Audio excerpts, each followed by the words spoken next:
Video शुरू करने से पहले मैं बता देना चाहता हूँ कि इस वीडियो का किसी भी जाति, धर्म, देश या फिर किसी को भी आहत करने का कोई उद्देश्य नहीं है और यहाँ पे थोड़े 18+ मूवमेंट्स हो सकते हैं। तो अगर आप 18 साल से छोटे हो तो प्लीज़ अपने पेरेंट्स की परमिशन लेके इस वीडियो को देखना। सो वीडियो को शुरू करते हैं।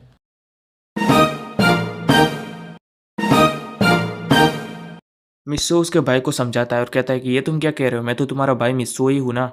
उसका भाई कहता है कि नहीं नहीं नहीं नहीं, यहाँ पे बात नहीं करते, चलो बाहर चलो, किसी ऐसी जगह पे चलो जहाँ पे कोई भी ना हो। और फिर मिस्सो और उसका भाई कुछ टाइम बाद किसी ऐसी जगह पे चले जाते हैं जहाँ पे कोई भी नहीं था। वो पेड़ के पास बैठे हुए अपने बात करने लगते हैं। मिस्सो का भाई कहता है कि सच बताओ तुम कौन हो। मिस्सो जो होता है वो कहता है कि मैं सच्ची बता रहा हूँ, मैं तुम्हारा भाई ही हूँ। ध्रुव कहता है कि नहीं, तुम्हारी हरकत और तुम्हारी बातों को देख के ऐसा बिल्कुल भी नहीं लग रहा है कि तुम मेरे भाई हो, क्योंकि मैं बहुत दिनों से तुम्हें नोटिस कर रहा हूँ। पहले तो मैंने इस बात को इग्नोर किया था, लेकिन अब मैं उसको इग्नोर बिल्कुल भी नहीं कर पा रहा हूँ, क्योंकि तुम्हारी बातें और तुम्हारी हरकतें दिन ब दिन अजीब सी होती जा रही है। पहले तुम पूरा दिन फ़ोन में लगे रहते थे, लेकिन अब तो तुम्हें फ़ोन चलाना ही नहीं आता।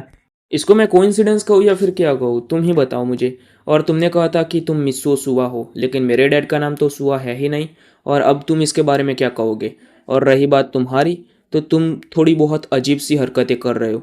मिस्सो जो होता है वो कहता है कि मैं तुम्हें कैसे यकीन दिलाऊं कि मैं तुम्हारा भाई हूँ।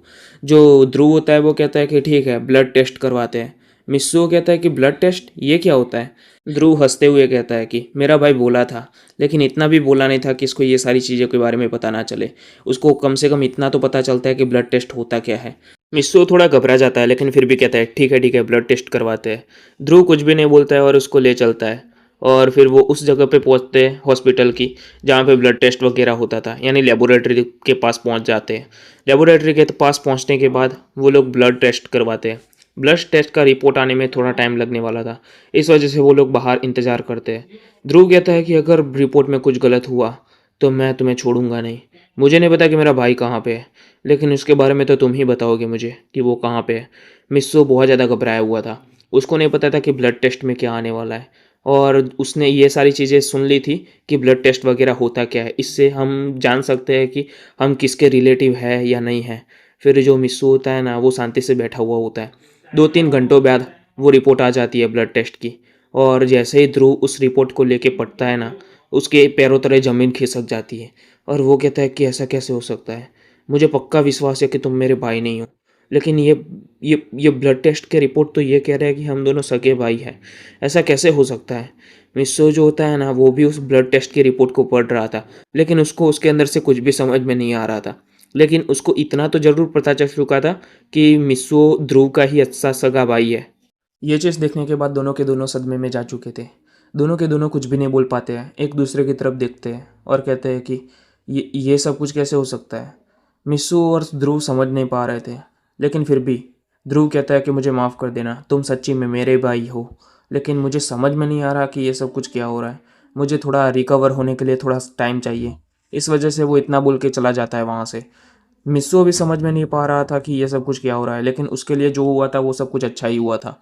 वो कहता है कि ठीक है, जो हुआ है वो सब कुछ अच्छा ही हुआ है, लेकिन मुझे ये समझ में नहीं आ रहा है कि इस दुनिया वाला मिस्सो चला तो चला कहाँ गया है। मिस्सो कुछ टाइम बाद अपने रूम पे वापस आ जाता है।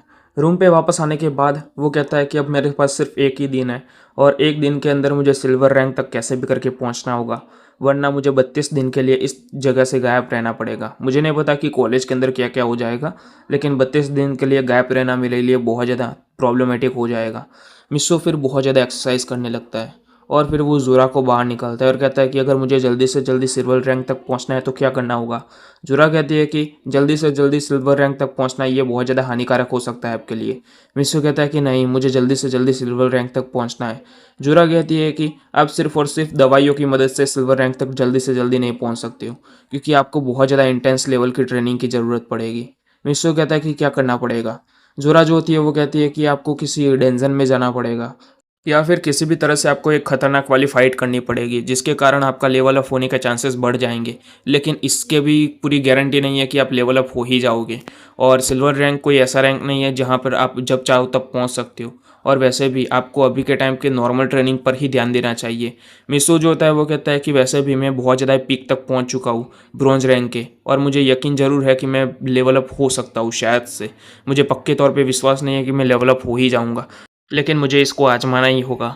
और फिर वो जोरा से कहता है कि अगर मुझे डेंजन में या फिर किसी ऐसी फाइट में उतरना है तो मुझे क्या करना होगा। जोरा कहती है कि स्कूल के अंदर मिशंस होते हैं ना, उसको कंप्लीट करना होगा, लेकिन मुझे नहीं लगता कि स्कूल के अंदर अभी के टाइम पे तुम एंट्री लेवल पर हो, इस वजह से कोई भी इतना ज़्यादा खतरनाक मिशन होगा जिसके कारण तुम्हारा इतना ज़्यादा लेवल अप हो जाएगा। लेकिन हाँ, तुम अगर बहुत ज़्यादा मिशंस कंप्लीट करोगे ना, उसके अंदर कुछ फाइट वाले मिशन भी होंगे जिसके कारण तुम ट्रेनिंग कर सकते हो बहुत ज़्यादा हाई लेवल पे, या फिर तुम एरिना में जा सकते हो जहाँ पे बहुत सारे लोगों के साथ फाइट करके तुम अपने आप को पुश कर सकते हो। लेकिन उसके अंदर तुम्हारा धीरे धीरे इम्प्रूवमेंट होगा, लेकिन जो नॉर्मल ट्रेनिंग तुम करते हो ना, उससे तो ज़्यादा ही तेज़ी से तुम्हारा इम्प्रूवमेंट होगा। लेकिन तुम असलियत में अगर तुम्हारा लेवल अप करना चाहते हो ना बहुत ज़्यादा हाई लेवल पर, तो तुम्हें डेंजन में ही जाना पड़ेगा। लेकिन डेंजन का अभी भी तुम्हें एक्सेस नहीं मिल सकता है क्योंकि तुम अभी एंट्री लेवल को कंप्लीट नहीं कर चुके हो। मिस्सो फिर अपने मन में सोचते हैं कि क्या मुसीबत है यार। फिर वो कुछ टाइम बाद ब्रीथिंग टेक्निक करने के लिए बैठ जाता है और धीरे धीरे करके फियांग एनर्जी को अपने अंदर एब्जॉर्ब करने लगता है। और उसको पता था कि ये सब कुछ वेस्ट है, लेकिन फिर भी वो कोशिश कर रहा था और अभी भी उसके अंदर शरीर के अंदर एनर्जी जा रही थी, लेकिन वो अपने बॉटम तक पहुंच चुका था। यानी अगर उसको उससे ज़्यादा आगे जाना है ना, तो उसको ब्रेक थ्रू करना ही पड़ेगा। फिर मिस्सो कहता है कि ठीक है, और फिर वो कॉलेज के मिशन सेक्शन में चला जाता है। कॉलेज के जो मिशन सेक्शन होते हैं ना, वहाँ पे बहुत सारे मिशंस होते हैं और फिर वो देखने लगता है कि कौन सा मिशन है, कौन सा मिशन है। जैसे जैसे वो कंप्यूटर को स्क्रॉल किए जा रहा था ना, वैसे वैसे वो निराश हो रहा था क्योंकि वहाँ पे कोई भी मिशन ऐसा नहीं था जो एंट्री लेवल वालों के लिए था, खास करके फ़ाइट वाले मिशन। नॉर्मल मिशन बहुत सारे थे लेकिन फ़ाइट वाले मिशन बहुत ज़्यादा कम थे। और उसमें से एक मिशन उसको दिखाई देता है और वो मिशन की डिटेल्स को देखता है और कहता है कि एक चोर को पकड़ना है। और उस मिशन को और भी देखने लगता है कि उस चोर का लेवल जो है ना, वो कम से कम ब्रॉन्ज लेवल के 8 लेवल पर है।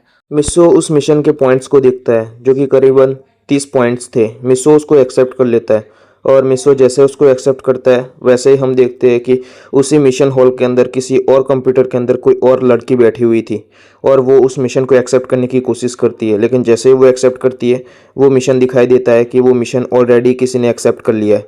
वो कहती है कि मिशन किसने एक्सेप्ट किया। फिर वो उस पूरे मिशन हॉल में देखने लगती है और देखती है कि वहाँ पे सिर्फ कुछ ही लोग थे और वो हर एक के कंप्यूटर में जा जाके देखने लगती है कि किसने वो मिशन एक्सेप्ट किया। तब जाके उसको पता चलता है कि मिस्सो ने वो मिशन एक्सेप्ट किया है।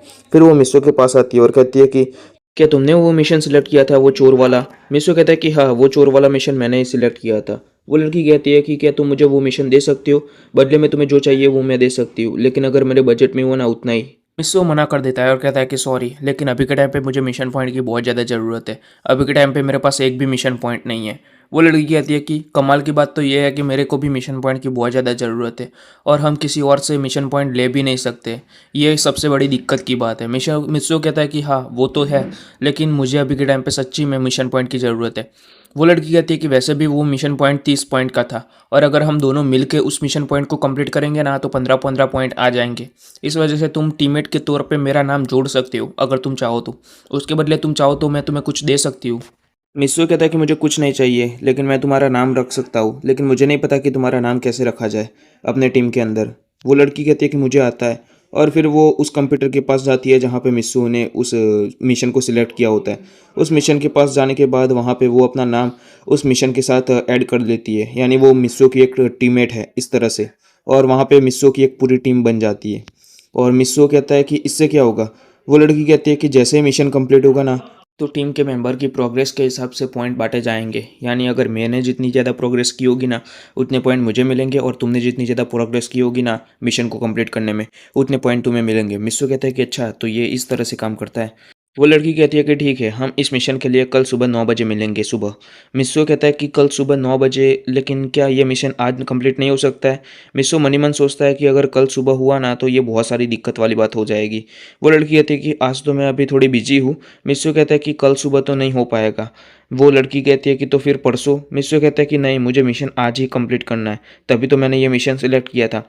वो लड़की कहती है कि ऐसा है क्या? और फिर वो कहती है कि ठीक है, आज शाम को 6 बजे चलते हैं। वो मिस्सो तैयार हो जाता है। मिस्सो और वो लड़की फिर अपने अपने काम पे चली जाती है। सो गाइस, आज का वीडियो बस यहीं तक था। आशा करता हूँ कि आपको ये वीडियो पसंद आया होगा। जानता हूँ गाइस कि ये वीडियो थोड़ा छोटा था, लेकिन अगला वीडियो ज़रूर बड़ा बनाने की कोशिश करूँगा।